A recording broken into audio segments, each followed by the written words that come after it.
Hadratul Mukarramun, para asatid, para hujjaj, Bapak hadirin sekalian yang dimuliakan oleh Allah Subhanahu wa taala.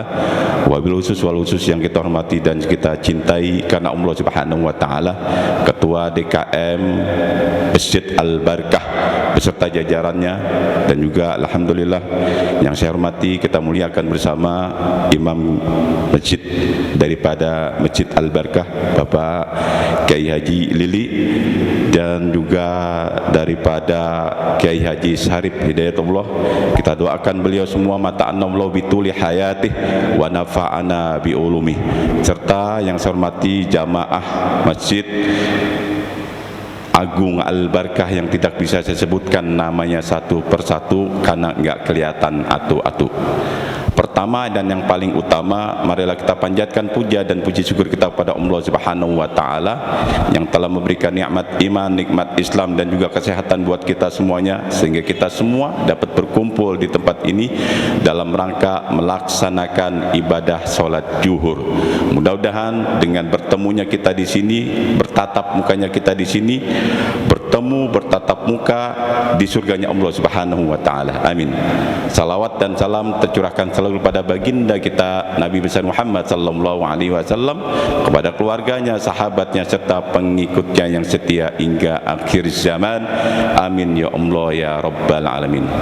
Bapak dan Ibu hadirin sekalian, jamaah Masjid Agung Al-Barkah yang saya hormati, sebelumnya perkenalkan, nama saya Agus Hamakmun. Kalau orang Bekasi bilang nggak kenal maka nggak tahu, bukannya nggak sayang, nggak tahu. Nama saya Agus Hamakmun, saya lahir di Bekasi tahun 1980 dan asli Bekasi. Pekerjaan sehari-hari saya menjadi lurah Kota Baru di Kecamatan Bekasi Barat, pemerintah Kota Bekasi.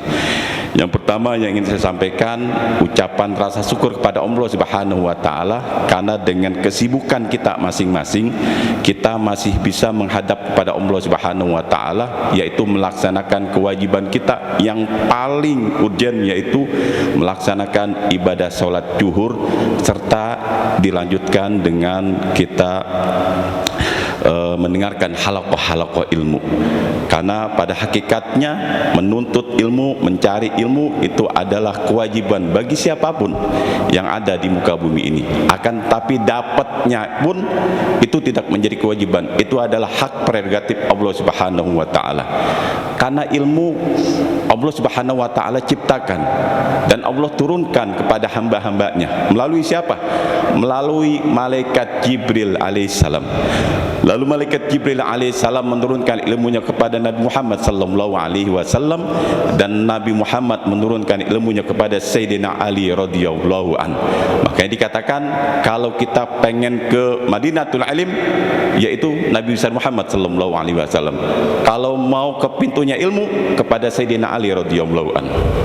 Lalu Sayyidina Ali menurunkan ilmunya kepada siapa? Kepada Abu Hasim bin Muhammad, putra daripada Sayyidina Ali radhiyallahu an, dari pernikahannya yang kedua bernama Khawlah binti Ja'far. Lalu beliau menurunkan ilmunya kepada Wasil bin Atha menurunkan ilmunya kepada siapa? Amr bin Ubaid menurunkan ilmunya kepada Ibrahim An-Najam menurunkan ilmunya kepada Abu Ujail Al-Alaq menurunkan ilmunya kepada Abu Hasim Al-Jubai, dan Abu Hasim Al-Jubai menurunkan ilmunya kepada Abu Ali Al-Jubai, dan Abu Ali Al-Jubai menurunkan ilmunya kepada Abu Hasan Ali Al-As'ari yang wafat tahun 234 Hijriah. Dan beliau adalah pendiri Ahlu Sunnah wal Jamaah, dan kita nih insya Allah tergolong daripada orang-orang Ahlu Sunnah wal Jamaah, insya Allah, dan seyakin-yakinnya. Kenapa?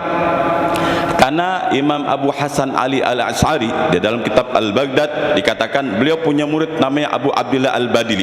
Abu Abdullah Al-Badili punya murid namanya Abu Bakar Al-Bakilani. Abu Bakar Al-Bakilani punya murid namanya si Abdul Malik Imamul Haramain Ad-Dhwani. Si Abdul Malik Imamul Haramain Ad-Dhwani punya murid namanya Abu Hamid Muhammad bin Muhammad Al-Ghazali yang kita kenal dengan Imam Ghazali. Imam Ghazali punya murid namanya Abdul Karim As-Syekh Kristani. Abdul Karim As-Syekh Kristani punya murid namanya Fakhruddin Ar-Razi. Fakhruddin Ar-Razi punya murid namanya Abu Abdullah Muhammad As-Sanusi. Abu Abdullah Muhammad As-Sanusi punya murid namanya Syekh Ad-Dasuki. Syekh Ad-Dasuki punya murid namanya Syekh Al-Bajuri. Syekh Al-Bajuri punya murid namanya Syekh Ahmad Zaini Dahlan.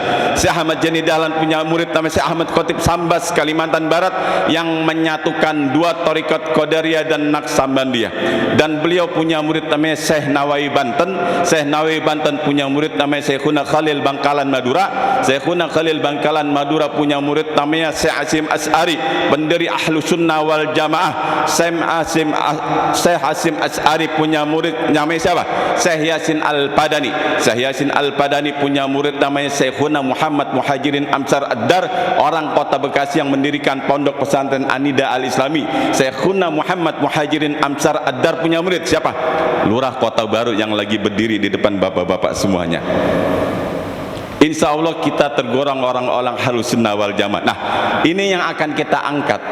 Ada beberapa qaul daripada Syekhuna Muhammad Muhajirin Amsar Ad-Dar di dalam kitabnya tentang masalah Al-Quran.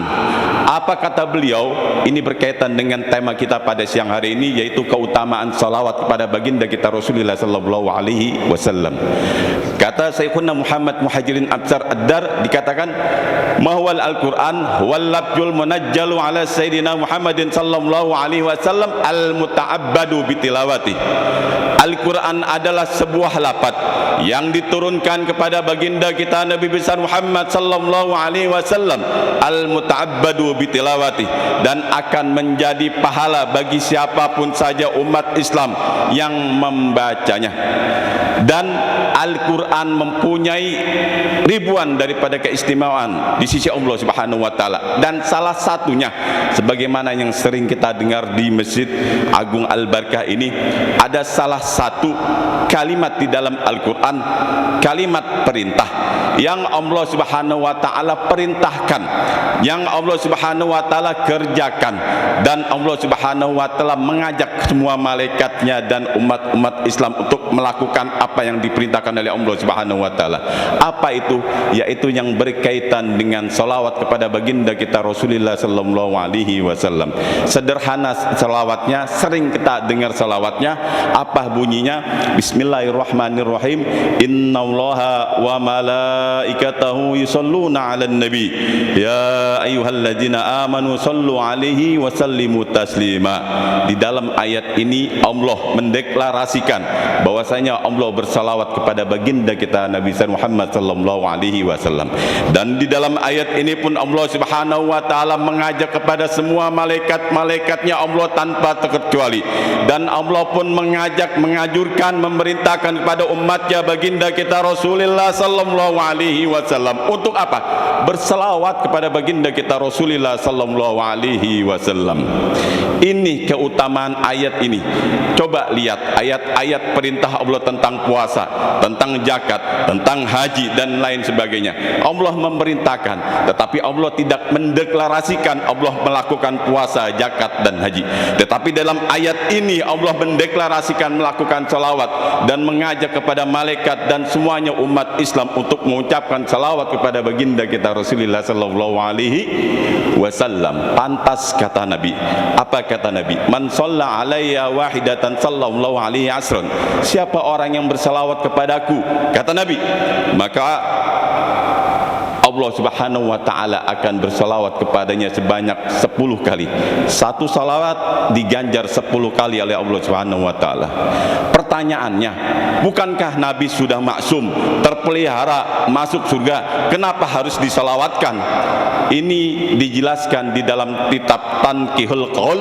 Al-Imam As-Suyuti mengatakan makna umatnya baginda kita Rasulullah sallallahu alaihi wasallam bersalawat kepada Nabi itu pada hakikatnya adalah Allah Subhanahu wa taala memberikan rahmat kepada orang yang mengucapkan salawat kepada baginda kita Rasulullah sallallahu alaihi wasallam.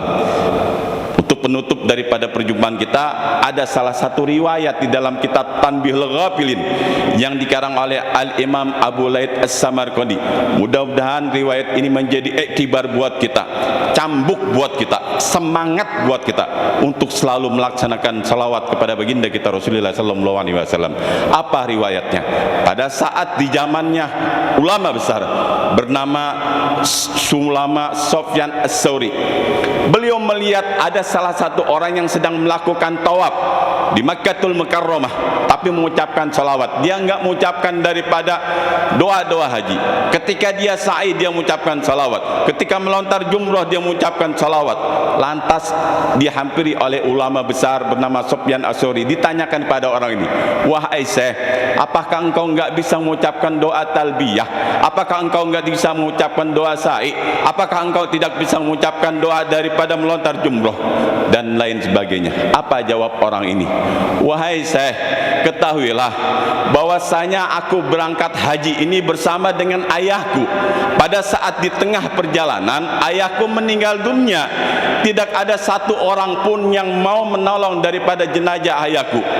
Aku berpikir apakah aku berangkat ke Makkatul Mukarramah untuk melaksanakan ibadah haji, atau aku tinggalkan ayahku sendirian di tengah-tengah kekampungan, karena nggak ada satu orang pun yang mau menolong jenazah ayahku. Kenapa? Karena ayahku wajahnya menjadi hitam kelam. Aku berpikir tanpa panjang-panjang aku mengangkat jenazah ayahku, aku gendong ayahku ke rumah. Saking aku kelelahan, aku tutupi wajah jenazah ayahku, aku tertidur. Di saat aku tertidur, aku bermimpi bertemu dengan seorang yang luar biasa tampan, indah, harum dan lain sebagainya. Orang tersebut dalam mimpiku menghampiri jenazah ayahku, dibuka daripada lembaran membalut wajah ayahku, diusap wajah ayahku menjadi putih berseri. Aku tanya, aku ambil gamis orang tersebut, mana anta? Siapa engkau? Apa jawab orang tersebut? Ana Rasulullah sallallahu alaihi wasallam.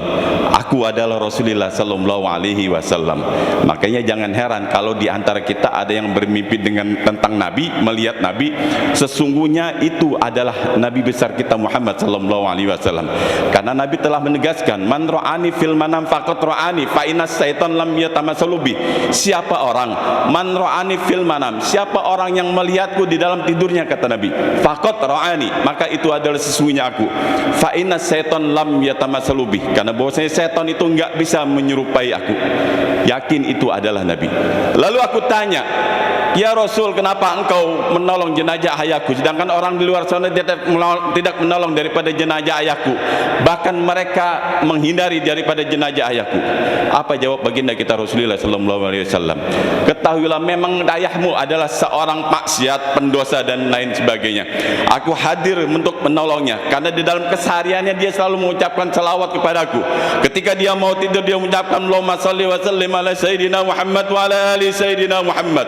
Ketika dia bangun tidur dia mengucapkan Allahumma shalli wa sallim ala sayyidina Muhammad wa ala ali sayyidina Muhammad. Dia mau berjalan, dia mau makan, dia selalu melakukan aktivitas keduniaannya, dia selalu mengucapkan salawat kepadaku, sehingga aku datang menghampirinya dan menolongnya. Hadirin jamaah yang dimuliakan oleh Allah Subhanahu wa taala, apa yang saya sampaikan adalah merupakan sebuah iktibar bagi kita.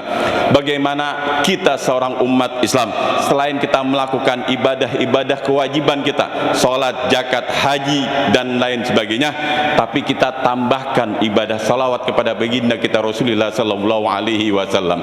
Yang saya sampaikan adalah keutamaan salawat, bukan berarti tidak salat, tidak zakat, tidak haji terus mengucapkan salawat itu akan dibaguskan oleh Allah. Bukan begitu. Tetap melakukan ibadah-ibadah kewajiban, salat, zakat, haji dan lain sebagainya, tambahkan salawat kepada baginda kita Rasulullah sallallahu alaihi wasallam. Untuk itu di hari ini, mumpung kita masih hidup, mumpung ruh ada di jasad kita, kita ikrarkan kepada Allah Subhanahu wa taala, perbanyak salawat kepada baginda kita Rasulullah sallallahu alaihi. Itu saja yang dapat saya sampaikan. Kurang lebihnya saya membukakan pintu maaf yang seluas-luasnya. Jalan-jalan ke pasar lama, di pasar lama beli kecapi. Saya ngomong nggak lama-lama karena saya kepingin ngopi. ikan cepat, ikan gabus, ikan lohan, ikan teri, makin cepat makin bagus. Semoga Tuhan meridhoi. Kalau ada yang ingin penasaran dengan apa yang saya sampaikan, buka YouTube-nya, namanya Sahabat Pak Lurah.